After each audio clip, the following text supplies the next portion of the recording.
जी बच्चों, दूसरी मिसाल है आइस स्केटर। एक आइस स्केटर जब स्केटिंग कर रहा होता है आइस पर, तब उसकी स्पीड कब बढ़ती है, उसकी स्पीड कब कम होती है।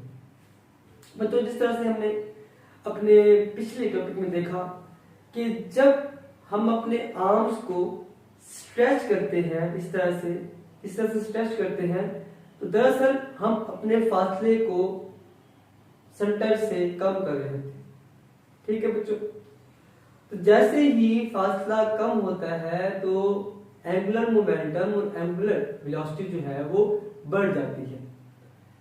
तो इस तरह से जब एक स्केटर स्केटिंग करते हुए अपने लेग्स को, अपने आर्म्स को करीब करता है, स्ट्रेच करता है इनवर्ड, तो वो अपनी स्पीड को बढ़ा लेता है।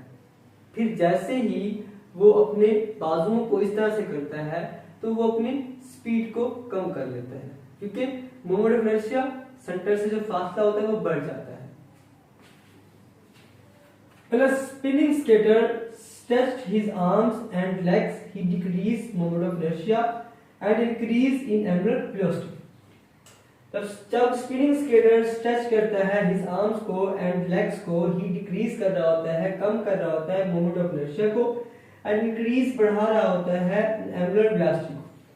But when he not stretched his arms so he increase moment of inertia. जब वो अपने आर्म्स को, बाजुओं को स्ट्रेच नहीं करता, जब वो स्ट्रेच नहीं करता, वो फैला रहा होता है आउटवर्ड, तब क्या होता है, तब वो मोमेंट ऑफ इनर्शिया को बढ़ा रहा होता है एंड डिक्रीज कम कर रहा होता है एंगुलर मोमेंटम को, और ठीक है, एंगुलर मोमेंटम को और वेलोसिटी क्या कर रहा होता है, बढ़ा रहा होता है, इंक्रीज कर रहा होता है। इंक्रीज नहीं कर रहा था बल्कि यहाँ पे डिक्रीज कर रहा होता है।